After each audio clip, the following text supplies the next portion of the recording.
Lütfen ufak bir destek olmak için kanalımıza abone olmayı unutmayın. Kanalımıza abone olup bildirimleri açtığınız için teşekkür ederiz. Lütfen videoyu sonuna kadar seyredin ve bölümün tüm ayrıntılarını öğrenin. Dizinin son bölümünde yaşananları ve yeni bölümde yaşanacakları anlatacağız. Dizinin özet bölümünü seyretmek istemeyenler videoyu ileri sarabilirler. Bölüm köşkün bahçesinde Zerrin ve Hira'nın konuşması esnasında başlıyor. Zerrin, Hira'ya Orhun Defne'ye evlenme teklifi ettiğini söylemişti. Hira Zerrin'e bilmiyordum, ikisini de tebrik ederim dedi. Zerrin Hira'ya açıkçası bu teklif benim için sürpriz olmadı. Çünkü Orhun Defne'ye çok değer veriyordu dedi. Zerrin Hira'ya Orhun, Defne sayesinde hapishaneden kurtuldu dedi. Öte yandan az ileride Orhun ve Defne'nin konuşması devam ediyordur. Defne Orhun'a Hira gerçekten cesaretli davranmış ve suçluların yakalanmasını sağlamış dedi. O esnada Defne'nin telefonu çaldı ve Defne'nin acil bir işi çıktı. Defne ve Zerrin hızlıca köşkten çıkış yaptılar. Hira Orhun'un Defne ile evleneceğini öğrendikten sonra morali bozuldu. Hira bahçeden müştemilat odasının kapısına gitti ve sessizce orada ağlamaya başladı. Bir müddet sonra Sahra Hira'nın yanına geldi ve Hira hemen gözyaşlarını sildi. Sahra Hira'ya büyük defterlerime kocaman kalpler çizmek istiyorum dedi. Hira Sahra'ya büyük defterleri depoya götürmüştük, şimdi oraya gideceğim dedi. Hira depo içerisinde resim defterlerini araştırırken, Orhun'un daha önceden bir tenekenin içerisinde fotoğrafları yaktığını gördü. Hira kendi kendine konuşarak, Orhun tüm fotoğrafları yakmış dedi. O fotoğraflar, Orhun ve Hira'nın evlilikte çektirdiği fotoğraflardır. Depoda aniden bir şey yere düşünce, koridorda yürüyen Orhun sesi duydu. Orhun depoya giriş yapınca Hira'yı gördü. Orhan Hira'ya bir ses duyunca geldim bir sorun mu var dedi.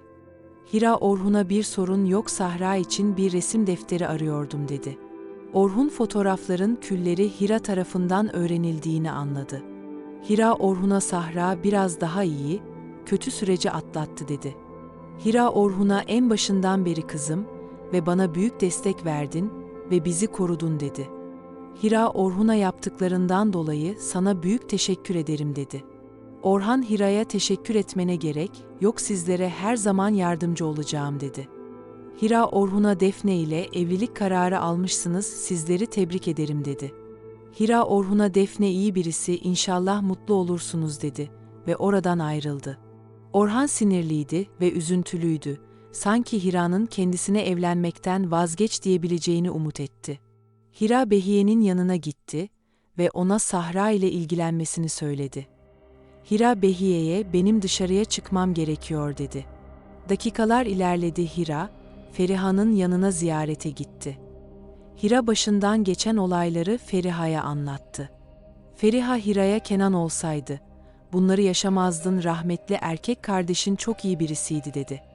Feriha Hira'ya büyük sorunları atlatmışsın artık, bundan sonra daha iyi günlerin olacak dedi.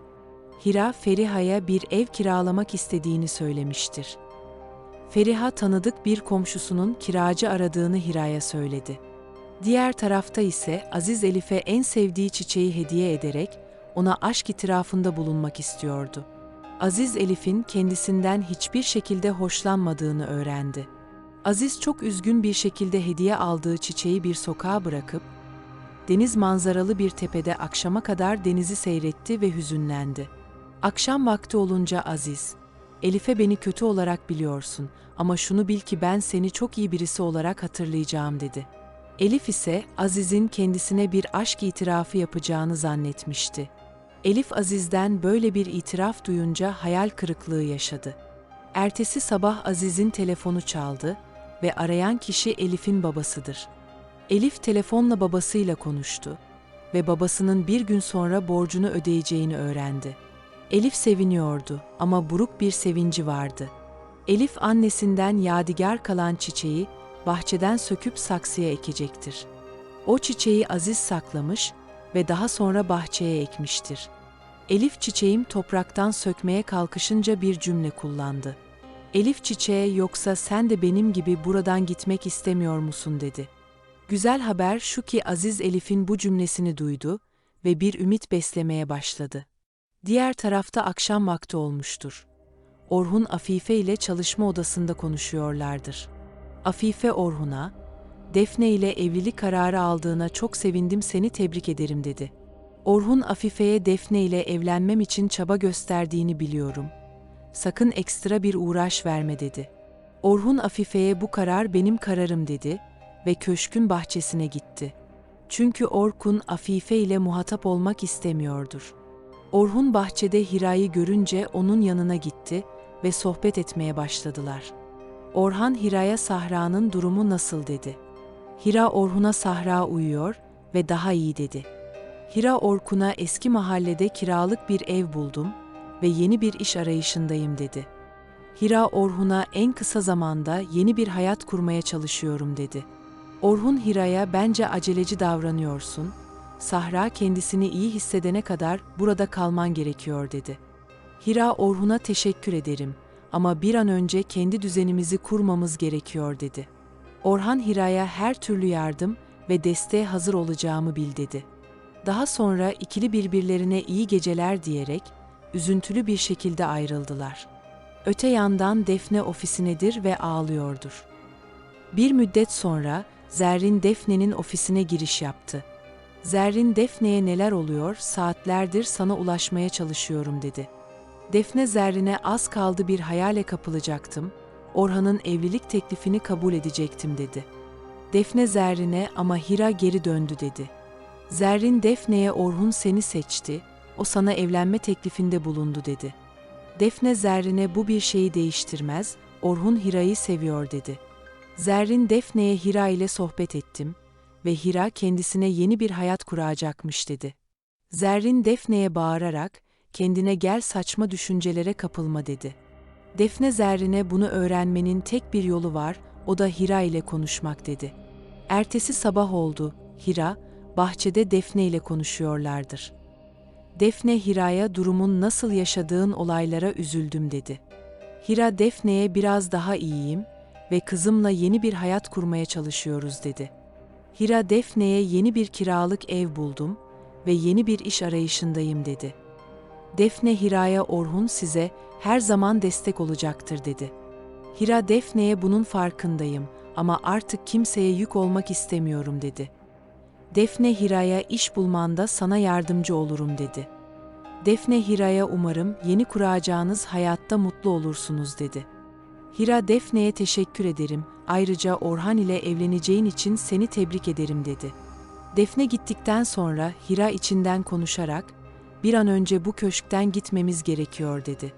Hira'ya göre herkes kendisine bir yol çizmiştir ve Hira'nın kendisi kimseye engel olmamak için bir an önce gitmelidir. Diğer tarafta ise Orhun çalışma odasındadır ve Defne ile iş görüşmesi yapıyordur. Orhun Defne'nin getirdiği evrakları inceledikten sonra ona teklifimi kabul ettin mi diye sordu. Defne gülümseyerek Orkun'a seninle evlenmeyi kabul ediyorum dedi. Öte yandan köşkte gergin dakikalar yaşanıyordur. Afife köşkün büyük odasında yaşanan gelişmeleri düşünerek mutlu oluyorken ansızın bir misafir geldi. O kişi eski avukat Haldun'dur ve Afife'den para koparmaktan vazgeçmeyecek gibidir. Afife Haldun'u bir kumpasla hapse gönderdiğini zannediyordu. Ama Haldun'u tekrardan karşısında görünce şaşırdı. Haldun Afife'ye bana bir kumpas kuracağınızı biliyordum. Ama unuttuğunuz bir şey var, ben bir avukatım dedi. Haldun Afife'ye arabama konulan uyuşturucu, maddenin başka bir insan tarafından konulduğunu ispatladım dedi. Afife Haldun'a ne istiyorsun dedi. Haldun Afife'ye 6 sene önceki yaşanan olaydan hakkım olanı istiyorum dedi. Haldun Afife'ye istiyorsanız kahve içerek detayları konuşalım dedi. Afife Haldun'a seninle hiçbir şekilde konuşmayacağım, buradan git dedi. Haldun Afife'ye böyle yaparak kendinizi tehlikeye atıyorsunuz dedi. Afife Haldun'a sen beni tehdit edemezsin, seni böcek gibi ezerim dedi. Haldun Afife'ye her şeyini kaybetmiş bir insandan başka hiç kimse tehlikeli olamaz dedi. Haldun açıkça ölümü bile göze almıştır bildiği sırları açıklamak pahasına. İkili konuşmaya devam ederken Hira köşke giriş yaptı ve konuşmaları dinlemeye başladı. Hira eski avukat Haldun'u tanıdı ve konuşmaları gizlice dinlemeye devam etti. Afife Haldun'a yeter senin saçmalıklarını dinleyemem yıllar, önce yaptığımız tüm olaylar kapandı dedi. Afife Haldun'a şimdi derhal evimi terk et dedi. Haldun Afife'ye şimdi her şeyi unutuldu ama 6 sene önce Orhun neler olduğunu bilirse çok tehlikeli şeyler yaşanır dedi. Hira büyük bir şoka girmiştir.